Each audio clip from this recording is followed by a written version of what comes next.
So, I just finished a Grand Challenge 12-0, and today I'll show some of the replays from that. I won't show all of them because I basically won off the first push in most of the games, but we'll start with Golem. Golem's a pretty requested deck to see, because nobody knows how to beat it for some reason, but today I'll show you how. So fast forward a little bit, the guy goes Lumberjack first play. I go Dark Goblin. Ideally, I would have wanted to go Guards, but I didn't have that in hand, so he arrows. Now, when he played Lumberjack arrows, I was thinking Balloon at first, because that's what it usually is. But then he goes E-Barb, so now I know it has to be Golem. And it has to be Golem with the arrows. There's also a version with the Mega Minion and E-Barb, so it has Skeleton Army. But I didn't think he would have Skeleton Army because he already showed 2 ground cards. So it probably wasn't. But usually with that version, they don't have good air defense. All they have is Mega Minion. So that's why I went in with my Naked Balloon right here. And it's also to avoid him from going Golem, because I just played my my Mega Minion and my Lumberjack and my Guard, so I have nothing for defense. So I have to pressure to cycle back to my defense cards. So yeah, take half his tower. And Golem's pretty tricky to defend if they have lightning, but if they don't have lightning and all they have is arrows, you can kind of defend. You just have to space out your Dark Goblin from your guards so they can't get both of them. But yeah, you'll see right here. So I go guards down low. Now, I thought he was going to go arrows on my guards, and I was thinking he would arrow my guards, I would freeze and then go Lumberjack on the bomber, and then snowball everything back. That was my thought process. So yeah, I wanted him to arrows right here, but he didn't arrows. He went in with his Mega Minion instead, which is fine. It's they're both 3 elixir. That's actually good for me actually, because since he just uses Mega Minion, he has nothing for his for my balloon. So yeah, I go in with my solo balloon right here. I don't support it with a Lumberjack because I know that he's playing Golem and he has no air defense. So if I go Lumballoon, that's 9 elixir to take his tower. But if I just go with 1 balloon, then that's only 5 elixir and I still take his tower. So that's why I went without the Lumberjack. And now I can also save it for defense. So if he arrows my guards, I can still use my Lumberjack. Now right here, this is really important right here. I use my Dark Goblin. You'll see where I use my Dark Goblin. The reason I put my Dark Goblin there instead of next to my tower is so it hits the support troops. That's number 1. Number 2 is if he drops anything to defend it, it goes in the opposite lane instead of down the lane he wants it to go in. And it's just awkward for him in general, because if he lets it go and it kills all of his support troops, it kind of like follows the Golem around and kills that as well. And afterwards, it'll go towards his weak side tower instead of his king tower. So right here, he makes a good play, and he goes in with a Mega Minion. But yeah, as I said, it's still an awkward one because it goes opposite lane. And right here, I try to assassinate his bomber. It doesn't work out for me. So I have to snowball plus zap on it. But I'm fine, because I have the freeze. And the Lumberjack he played kind of just fed me more value. Yeah, no, 20 seconds left. There's nothing you can do to break through. And I kind of just kind of defend. If I'm the Golem player right here, he would want to save his Mega Minion for his for my balloon, and he would want to go for more dual lane pressure. So if he went Golem pushing one lane and E-Barbs in the other lane, I would have trouble defending that. So if you're the Golem player, that's what you kind of want to do. Now I'll show 3 Musketeers. 3 Musketeers is really hard to defend, because if they go 3 muskets in the back, you can't really do anything about it, because you can't pressure them, because they have stuff in both lanes. And if you cycle anything in the back, like a Mega Minion, it just kind of dies. So 3 Musketeers is pretty difficult. Even if that's all they have for air defense, it's still pretty difficult. And usually they have a Hunter or a Minion Horde as well.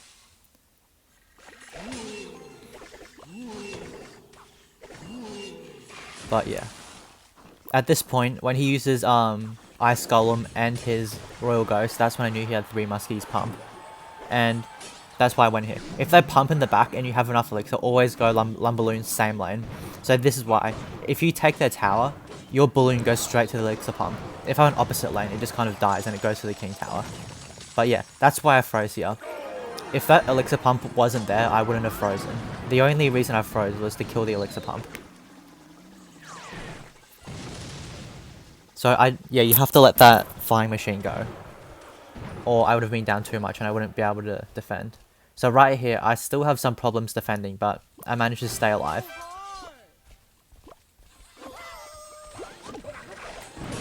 So I wait for, on the right side, I wait for one Musketeer to lock on before I use my guards, so that it can like effectively kill both of them. I snowball to push the Golden Knight into both towers, but he does a good job dashing right there. That was a good play on his part, because he doesn't have any spell to take my tower, so he wanted to do that. So right here, in these types of situations, you don't want to go Lumberloon, because if they have their, they'll cycle back to their 3 Musketeers, and it'll just defend your balloon and still go same lane. So I wanna wait until he does his 3 Musketeers, defend that, and use that counter push to kill his tower.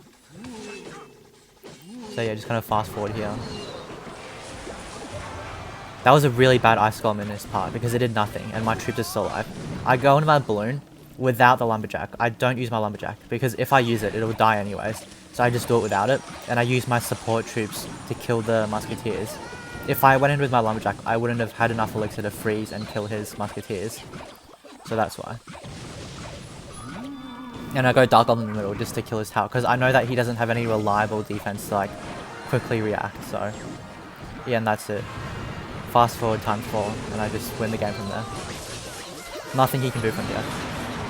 I'd say 3 Musketeers is a better game in without a tower down, just because your Dark Goblin can defend both lanes and it gets more value. But yeah, we still won there. I'll show this Electro Giant match. So we do nothing for the first bit. He goes Goblin Cage, I do Dark Goblin. Whenever they go Goblin Cage, if you have your Dark Goblin, I would suggest just doing that and killing it. Just because it snipes it, it kills the Goblin Cage, and it kind of stays alive. Because if you snowball back the Goblin Brawler, your Dark Goblin can kill it with no damage taken. So that's why. And I got my balloon because I know that he just uses a Goblin Cage, so he can't kite my balloon to the middle and then tornado it with no hits. So if he tornadoes, it's still going to get a hit. I zap here to quickly take it out and catch him off guard. The zap right there was to quickly kill his things, so he might not be able to react to my Dark Goblin in time, and it worked out. I wait for that to lock on, and then I snowball both of them at the same time, because I thought that I was down elixir, but I wasn't, so I probably would have been better going in with a Mega Minion. And with Electro Giant, you have to have your freeze on defense. If you have no freeze, you don't defend. So, since you have a fast cycle, like a faster one than they do, it's doable. Like, you can have your freeze every time, but you have to watch out for freezing on offense. Because if you do a wrong freeze on offense, you instantly lose the game. And yeah, Dark Goblin in the middle to snipe their thing. And I know that this balloon's not going to get a hit, so I don't support it anymore. Mega Minion here. And then, yeah, that Electro Giant might have just lost him the whole game right there. Because I can just defend that easily and counter push. I freeze it before the Mega Minion dies. And yeah, that was a really nice Golden Knight on his part, though. I'm not used to that. But yeah. Now this is pretty much a good game. There's not much he can do from here, because he still has to deal 1,000 damage to my tower, and my balloon just gets death damage. So as long as I don't get an Electro Giant connection, I pretty much win the game. So I just kind of play defense right here. You just freeze the Electro Giant every single time on defense. If you have the freeze, that thing is not breaking through, but they catch you once without it, and that's a good game. So yeah, I'd say overall, Electro Giant is a pretty tricky matchup. Not because of the Electro Giant itself, but mainly because of the defense they have. Because they have Baby Dragon, Ice Wizard, Tornado, Lightning. It's really, really hard to break through. So you'll see, after that one mistake, he doesn't make another one, and I never break through, but the death damage chip is enough to take him out. And that's pretty much a good game. We'll show the 19th win. This one against Mega Knight Wall Breakers. This is it's an alright matchup, but if they have arrows, it's kind of difficult. Because if they have arrows, you can't really use your Dark Goblin or your guards properly. But yeah, if they don't have arrows, it's alright. The Archer Queen though, his Archer Queen gets a lot of value, you'll see. Because usually I want to save my guards for the Archer Queen. Guards are really good against Archer Queen. So if it crosses, you put your guards on it, it'll only get like 2 hits after killing the guards. So it's pretty good, and it's 3 for 6 as well if they use the ability. But you'll see, since he has a prince, I have to save my guards for the prince. The only thing in this deck that can defend a prince is guards, and if they have anything to kill your guards, you're gonna have a hard time. So yeah, his Archer Queen I think later gets a lot of value just because I have to save my guards for the prince. In this situation, since he doesn't support it, I can get away with using a Lumberjack. Otherwise, my plan was to go Lumberjack and guards to defend that prince if he put Mega Knight or something in front. Yeah, I get an awkward position here. I was thinking of pressuring with Balloon, but then I was thinking he would have just go Mega Knight in front of the Archer Queen, and that would tower trade. And I don't really want to get into tower trade against Archer Queen, because they can just go Archer Queen, and then you can't pressure opposite lane, because it will be the King Tower. But yeah, Freeze is pretty good against the Archer Queen. Because when you freeze it, they can't activate the ability, so that's pretty good. I take some damage from the Bandit on the left, that's what I was talking about. If you use your defense on the Mega Knight, you don't have much for their other ground troops. So he goes with the nice Bats Miner right here.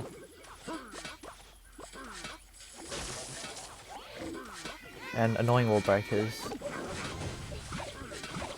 Wall breakers in general are pretty good against, like, they're pretty good against this deck, depending on what other things they have. So, Magic Archer wall breakers with Tornado, that's like a massive hard counter. The ones with Spear Goblins and Bats, that's like 50-50. And this thing here, this is my matchup unless I have arrows.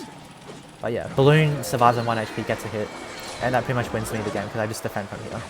So you'll see how much value my Dark Goblin and my guards get. So if he had arrows, you'll see why that matchup is so tough. I freeze that because I was predicting him to use the ability, so I was doing a pre-freeze. Because if he had activated it, I may have lost the game. And yeah, you have to have the guards for the prince, and then I use that for the Mega Knight. It gets pretty close here because I don't have any ground cards, so I have to kind of keep his bandit and his prince from dashing. But yeah, right here I do a good freeze. I wait for the miner because the miner's HP was blocking out my tower's HP, so I didn't know how much HP my tower had. I thought it said 200 or something, and I kind of panicked, so I just kind of waited until the things were comped up to freeze. Otherwise, if I saw that it said 600, I would have just frozen the wall breakers, but it works out either way. And I'll show a Mega Knight. I'll show 2 Ram Rider matchups, because in general, Ram Rider is really difficult to beat with Balloon. Because they have the Ram Rider, which like defends your Balloon and counter pushes. But not only that, they have Electro Wizard and Lightning. So they have 3 like things that like really, like they just really stop your Balloon. It's really hard to break through. So you'll see, he goes Barbarian Barrel and Inferno. I thought he was running Balloon Freeze with Bowler, because I versed this guy earlier, like on ladder or something, I'm pretty sure. So that's why I went in with a solo Balloon. But then he went with his Ram Rider, and I was just, yeah, I wasn't happy. So right here, I was thinking of going Mega Minion, but instead I defend with a Zap and I go with my Dark Goblin on this lane. Or, yeah, no, I go with my Mega Minion and Lumberjack. And this is some good pressure, because he has to defend somehow. The other Ram Rider match is a lot closer, because he catches me off guard, but I'll show that after this match. Dark Goblin Snowball takes out a bandit, and also, if your Mega Minion gets 1 hit on the bandit, and it crosses the bridge, if you snowball it, the tower will kill it. 1 Mega Minion hit plus snowball, plus tower damage kills the bandit. So sometimes I'll use that as well. Or if your Mega Minion starts hitting the bandit before it crosses the bridge, 3 Mega Minion hits plus a little bit of tower damage also takes a bandit. Those are good interactions to know when you're playing against bridge spam. And also, if you play your guards on a Royal Ghost, the Royal Ghost will kill 1 guard and leave the other 2 with its shield on. So sometimes I use that to counter push. So right here, I wait for him to clump everything up to freeze. So that's my reasoning of putting the Mega Minion behind and waiting for everything to come up, so I can get more value. Like, the more units you get in that freeze, the more value it gets, so you kind of have to wait for them to put more units down. And yeah, that's some pretty good defense. So right here, I know that I'm up a little bit of Elixir, but I can't really pressure because he'll just Ram Rider. But right here, that Ram Rider just lost him the whole game right there. Because you need the Ram Rider to be able to counter push on defense, but he just wasted his Ram Rider. So that's pretty much GG, well played. There's nothing you can do now. Like, I guess he could lightning, so that's why I froze this early, because I was guessing he had a lightning, and I thought he was going to lightning. So I froze before the balloon dropped enough HP to die to a lightning. If I knew he had anything other than lightning, like a fireball, I would wait till the HP is just above that the fireball wouldn't kill it. So yeah, that's some good tricks. You want to wait till the last minute, so that if they cast their spell, the spell won't kill it. And I use my balloon right here just to do a little bit of pressure. If it wasn't the end game, I wouldn't have gone in with solid balloon. The point of that was purely just to pressure him. And yeah, right here, 10 seconds left. I don't do a good defense right here, but it doesn't matter because there's 7 seconds left. Like, nothing you can do can take my tower. There's absolutely nothing you can do to take my tower right here. And yeah, that's a good game. Now, I'll show the last game here against this Ram Rider match. This one was my closest match in the 12-0 victory. Because I remember he catches me off guard with, I think it was a Bandit and a Mega Knight. But yeah, I zap right here to keep the Dark Golem alive, so I can get more value on the tower. He uses his Ram Rider. I was thinking of going Mega Minion here, but instead I choose to Snowball and take one hit just to keep up on Elixir. Because if I went with Mega Minion, the Mega Minion just dies to the tower, because 2 hits with the Ram Rider plus tower damage kills the Mega Minion. And right here, he used his Ram Rider, and he used his Inferno Dragon. So I just kind of went in. I didn't expect him to go with one of those, and then I'll show you where I go wrong. So right here, my plan was I was going to put a Dark Goblin on the left side in the middle. That was going to kill the Inferno Dragon, and since the Bandit he put on the inside, the Dark Goblin would hit the Bandit on the inside, and then I'd go Guards on the Mega Knight, and then right before it takes my tower, I was going to zap it so it retarget onto the Guards, and then that would leave my tower alive with one of his being down. That was my plan. But right here, my stupid Dark Goblin targets the Mega Knight.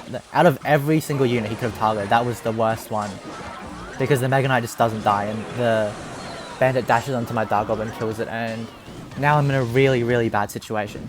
Because same lane versus Archer Queen, that's really bad already. But same lane versus Ram Rider, his Ram Rider is going to get infinite value against my balloon. But yeah, he goes with Dark Prince in the back, I go here. I was thinking of just zapping and getting away, but then I thought, no, I have to go in the balloon to get counter push, because I have my Mega Minion there. So if I freeze the Ram Rider right here, see, I wait for the Ram Rider to hit the Mega Minion and then freeze, so that way the balloon gets more value. It's small things like that that you have to do to be able to beat hard matchups. So right here, why do I go with my Dark Golem in the inside instead of the outside? Because my thought was he was going to go Mega Knight in the middle, so that's why I went with Dark Goblin on the outside instead of on the inside. So that way, if he went Mega Knight in the middle, I'd go Guards to kite it to the King Tower, and my Dark Goblin would go back and hit everything. But if I went Dark Goblin on the inside, then it jumps, like the Mega Knight jumps on it, and I just lose that Dark Goblin, lose my tower, and lose the game. So yeah, that's why I went with Guards in the middle. So I predicted him that he would go Mega Knight, but he didn't. And yeah, this is what I was talking about. If he goes Queen in the back, that's really difficult to defend, because I can't pressure him. Usually if they drop Queen, you want to pressure, but if it's one tower down, you can't pressure him at all. Because what am I going to do? Balloon his King Tower? So yeah, I do that thing. I wait for everything to clump up and then I freeze. Early freeze. I should have waited for that Ram Rider, but it's not that big of a deal with a Ram Rider because it takes time to charge up. But ideally, I would have wanted the Ram Rider to also get frozen. And he goes with a bit of spam in the middle. It doesn't work out for him. And now that he uses Archer Queen, I know he doesn't have that in cycle. So I go with my Mega Knight, my Mega Minion, and my Lumberjack Balloon. Because I know all he has is Ram Rider. So when he goes with his Ram Rider, I freeze the Ram Rider. Because when you freeze a Ram Rider, it doesn't hit your thing. But he does a good job snowballing that back. And that dies right there. And he does a good bender right here, catching me off guard without my guards. Because I wanted to snowball first and then drop my guards, but yeah. Maybe I should have snowballed more towards the center. That's something I should do next time. And then I know that he just used a lot of his air support, so I go with my Mega Minion. I didn't drop my balloon right here because I knew that he had his Archer Queen back in cycle because he didn't use it in that last sequence. Otherwise, if he used his Archer Queen, I would have gone in right there. And I go in right here because he uses Ram Rider in the back, and I know that my troops can kill his Ram Rider before he can drop anything. He does a Queen, and I I freeze it. That's what you want to do against Queen. If they use the Queen against your balloon, you want to freeze it so that way it stops hitting, and it also counts towards the duration of her ability. And my Dark Goblin takes the tower, and that's GG. So that's how I got 12 wins in the 12-0 in the Grand Challenge. I'll probably grind for the times 10 soon, but I haven't had much time, and also I don't have many gems. But yeah, I haven't uploaded in a while, but I may start to upload soon this holidays. I'm not sure. And I'll see you guys next time.